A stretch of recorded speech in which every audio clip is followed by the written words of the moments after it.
Hello students, class 10th math. देखिए, revision कर रहे थे हम लोग चैप्टर नंबर 3 का। ठीक है, तो उसी में आगे चल रहे हैं। कुछ और अच्छे अच्छे क्वेश्चन ले रहे हैं यहाँ पे हम। ठीक है, इसमें क्वेश्चन है हमारे पास कि find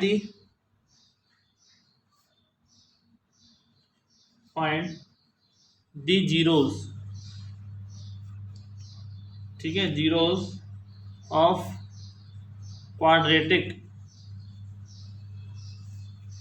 polynomials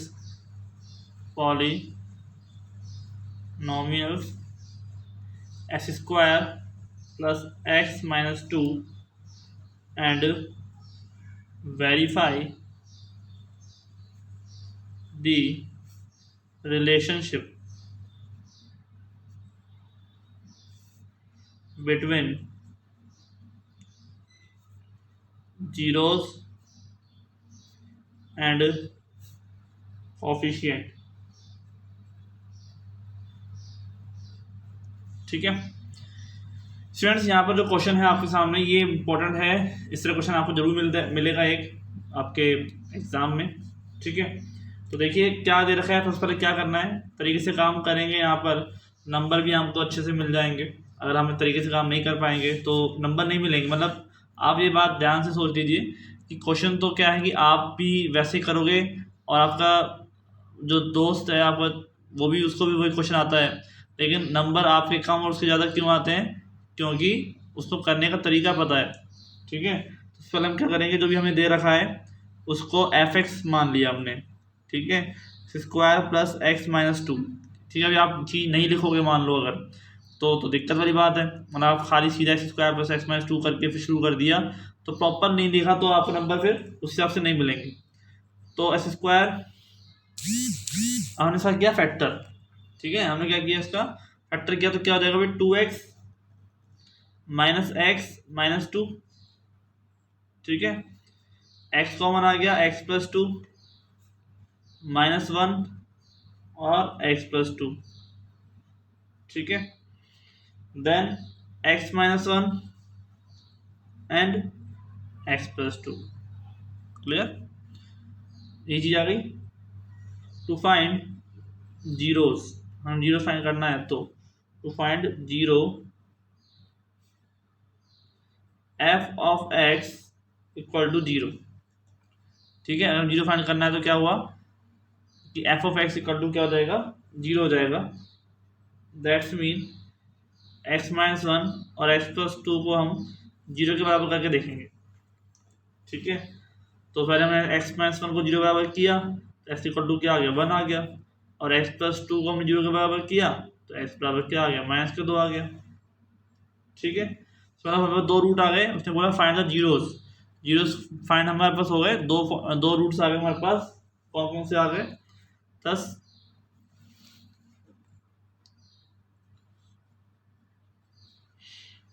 1 and minus 2 are two zeros of given polynomial. ठीक है, सबसे पहले हमने क्या किया है, इसके हमने रूट्स निकाल लिए। अब उसने कहा कि जो भी आपको समीकरण दी गई है ना उसके साथ में इसका बताओ relationship between zeros and coefficient. ठीक है, कॉफिशिएंट का मतलब इसका कॉफिशिएंट क्या है, 1 है। ऐसा कॉफिशिएंट क्या है, 1 है। ठीक है, ये कांस्टेंट है माइनस के 2। तो इसके साथ हमको क्या बताना है, इसका रिलेशन बताना है। ठीक है, यानी कि रिलेशन मतलब होता है कि sum of zeros and product of zeros. ठीक है, याद आ रहा है ना, वो वही चीज़ होती है। तो आप लिखेंगे ऊपर रिलेशनशिप। ठीक है, सम ऑफ जीरोस, पहले आप सम ऑफ जीरो निकालेंगे। ठीक है, सम ऑफ जीरोस के अंदर क्या है, दोनों को ऐड कर दूंगा, 1 प्लस माइनस के 2 माइनस के 2, तो क्या रहेगा 1 प्लस माइनस 2 यानी कि माइनस के 1। तो मान लेते हैं कि इसका मतलब क्या हुआ कि अल्फा और बीटा अगर है तो अल्फा प्लस बीटा बराबर कितना हो गया, माइनस 1 हो गया। ठीक है, तो अल्फा प्लस बीटा कितना हो गया, माइनस 1 हो गया। और product of zeros, product of zero, then 1 into minus के 2, यानी कि क्या हो गया माइनस के 2। क्लियर? तो कंपेयरिंग गिवन पॉलिनोमियल, हम कंपेयर करते हैं तो क्या आता है हमारे पास, बहुत चीज़ें में देखते हैं।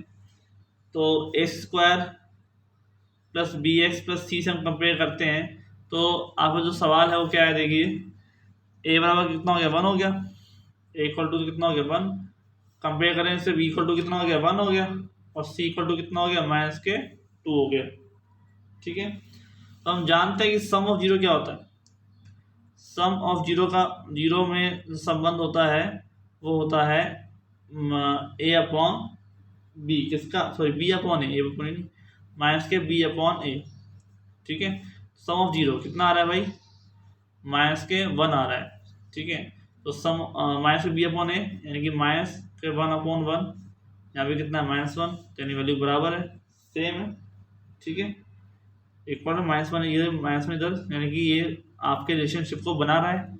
और सेम काम हम प्रोडक्ट के बारे में बात करें तो क्या होता है भाई, प्रोडक्ट ऑफ जीरो ये होता है हमारे पास सी अपॉन ए, सी की वैल्यू कितनी है -2, -2, और ए की वैल्यू कितनी है 1, यानी कि -2 हो गया।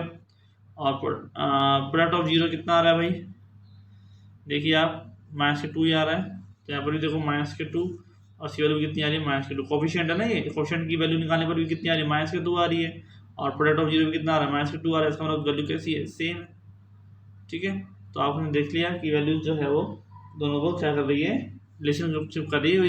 ये जो रिलेशन है दोनों का, किसका, बिटवीन जीरो एंड कोफिशिएंट, जो रिलेशन है वो क्या कर रहा है, सेटिस्फाई हो रहा है।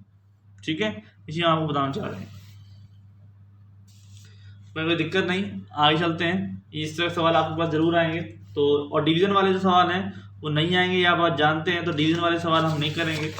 ठीक है, डिवीजन यानी कि एक पोलिनोमियल के अंदर दूसरे पोलिनोमियल का डिवाइड करना। ठीक है, ये चीज़ आपके पास नहीं आएगी। ठीक है, तो देखिए आगे हम क्वेश्चन करते हैं।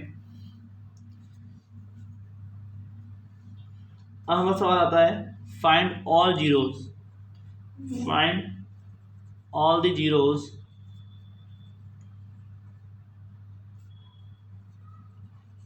of polynomial x cube minus 6x square plus 11x minus के 6। ठीक है, where 1 and 2 are its 2 zeros। देखिए इस तरह जो सवाल है आपका, ये डिवीजन मेथड से होता है। ठीक है, इस तरह सवाल में ध्यान रखना है कि आपको सवाल ये नहीं करने हैं, और ऐसा सवाल आ जाता है कि मतलब कैसे आएगा नहीं, मतलब आप पहचानेंगे कि कैसे कौन सा सवाल डिवीजन का है, कौन सा सवाल डिवीजन का नहीं है। इसलिए बता रहा हूँ, जब भी वैल्यू एक्स स्क्वायर से ज़्यादा वाली हो, ठीक है, तो आपके पास 2 रूट्स दे रखे हों, आपसे बाकी के पूछे गए हों, तो इसका मतलब क्या होगा कि आप डिवीजन मेथड से ही इसका यूज़ करके ही कर पाएंगे। ठीक है, अब वो आपके इसमें है नहीं, तो इसलिए हम इसको करेंगे नहीं। ठीक है, तो आगे चलते हैं, हमारे पास जो भी टर्म है, तो देखिए हमारे के अकॉर्डिंग कि वैल्यूज जो है वो कंडीशनली क्या क्या कहती है ना। ठीक है, तो हमारे पास क्या क्या टर्म कहती है, इसके लिए हम सवाल को देख लेते हैं। तो देखिए जैसे हमारे पास सवाल है कि roots of the equation, roots of the equation x square plus b x plus c equal to 0 and a is not equal to 0 will not be real if, कब रियल नहीं होगी। ठीक है, आपके पास जो है roots of the equation x square plus b x plus c equal to 0 और ए का मान नॉट इक्वल 0 हो, तो कब रियल नहीं होगा। आपको 4 ऑप्शन दे रखे हैं, B square less than 4ac, ठीक है, b square greater than 4ac, and number 3 है b square equal to 4ac and d है आपके पास b इक्वल टू 4ac। ठीक है, समझ में आया? तो इसके अकॉर्डिंग आपके पास वही चीज़ है, b square less than 4ac है, b square greater than 4ac है, इस जो से बड़ा। हम जानते हैं कि जब भी इस तरह की टर्म होती है और वैल्यू कहे कि नॉट भी रियल नहीं है, तो मान जो होता है बी स्क्वायर 4ac का वो लेस देन 4ac होता है क्या? बिल्कुल, देखिए कैसे होता है, मैं बताता हूँ आपको। आपका जो डिस्क्रिमिनेंट होता है, ठीक है, उस पर बात करते हैं। जो हमारे पास डिस्क्रिमिनेंट होता है उस पर डिपेंड करता है,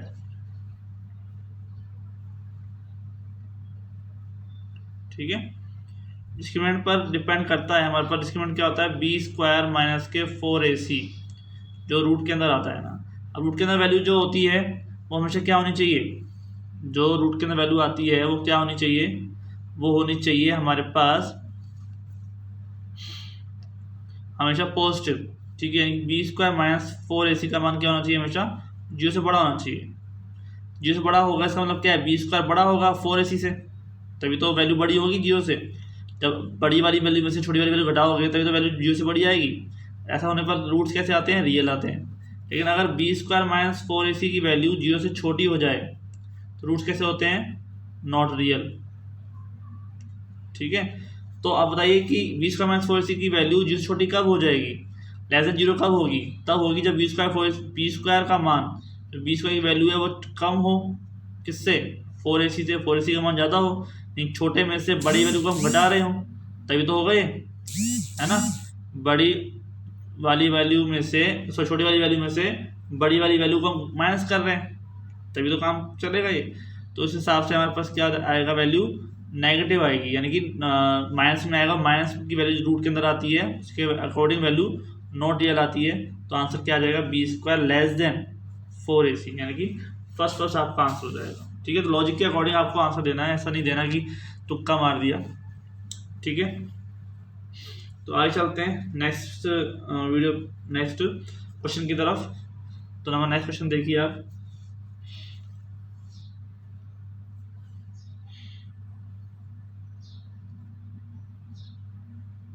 आपको दे रखा है हमको कि फॉर विच, ऐसे क्वेश्चन भी आपके पास अच्छे मिलते हैं। फॉर विच वैल्यू ऑफ के quadratic equation 2x square minus के एक्स प्लस के बराबर 0 हैज़ इक्वल रूट्स, ठीक है। उसके बाद कैसे हो? इक्वल रूट्स हो, तो के की वैल्यू बताओ। तो देखिए आप ध्यान से, इक्वल रूट्स का मतलब क्या है कि बी स्क्वायर माइनस 4ac का जो वैल्यू है, ठीक है। इक्वल रूट्स का मतलब क्या है कि जो बी स्क्वायर और माइनस 4ac की जो वैल्यू है ना, वो क्या हो जाएगा बताइए? 0 से के बराबर, ठीक है। इक्वल रूट्स तभी आते हैं, ध्यान रखिए, ठीक है। बी स्क्वायर माइनस 4ac का मान अगर लेस देन 0 से है, तो मैंने बताया अभी रियल रूट्स लेस देन 0 है, सो नॉट रियल रूट्स, ठीक है, नॉट रियल। और बी स्क्वायर माइनस 4ac की वैल्यू 0 से बड़ी है तो रियल रूट्स, ठीक है। और अगर बी स्क्वायर माइनस 4ac की वैल्यू इक्वल टू 0 है, ठीक है, और इक्वल टू 0 है, बी स्क्वायर माइनस 4ac की वैल्यू इक्वल टू 0 है, तो इसका मतलब क्या हो जाएगा? इक्वल रूट्स, ठीक है। क्या हो जाएगा? Equal roots. तो इक्वल रूट्स में हम ये वाली कंडीशन लगाएंगे। और यहाँ पे देखिए आप, ए की वैल्यू कितनी है? 2 है, बी की वैल्यू कितनी है? माइनस के है, और सी की वैल्यू कितनी है? के, ठीक है। तो बी का स्क्वायर यानी कि माइनस के का स्क्वायर माइनस के 4, ए की वैल्यू 2, सी की वैल्यू के इक्वल टू 0। के का स्क्वायर हो जाएगा, प्लस माइनस वैल्यू है, प्लस की वैल्यू के का तो स्क्वायर निकल के आएगा, है ना भाई। माइनस का के है, इसका स्क्वायर करो, या फिर प्लस के का स्क्वायर करो तो के स्क्वायर निकल के आता है। -4 × 2 यानी कि 8k इक्वल टू 0। अब दोनों में से क्या है? के कॉमन आ रहा है, ठीक है। तो के कॉमन आ जाता है, यहाँ से के कॉमन बाहर निकाल लिया, के अंदर आ गया माइनस के 8 इक्वल टू 0। तो दो वैल्यू हो गई, एक तो हो गया के बराबर 0 और एक हो गया के इक्वल टू 8। ठीक है, दो कंडीशन है, ये तो 0 और 8। अब आंसर आपके पास क्या है, दो है तो ऑप्शन भी दो ही है। ठीक है, ऐसा बात नहीं है, आपके पास जो बुक में है आंसर भी दो ही आ रहे हैं, मतलब कि दो ऑप्शन आंसर वाला ऑप्शन है आपके पास। फर्स्ट ऑप्शन है ओनली 0, ठीक है, सेकंड ऑप्शन है हमारे पास ओनली 4, थर्ड है हमारे पास ओनली 8 और फोर्थ है हमारे पास 0 एंड 8।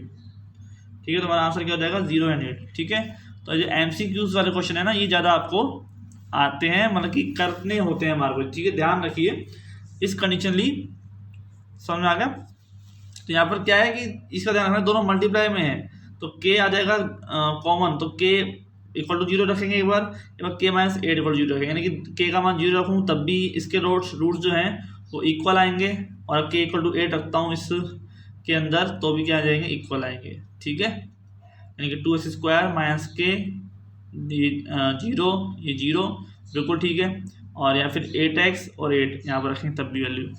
तो मिलते हैं फिर नेक्स्ट लेक्चर में। आज के लिए इतना ही, फिर नेक्स्ट चैप्टर का रिवीजन लेंगे। ठीक है, थर्ड क्वेश्चन चैप्टर में जितने भी आपके पास मोस्ट क्वेश्चन बनते थे वो हमने ले लिए। ठीक है स्टूडेंट्स, थैंक यू।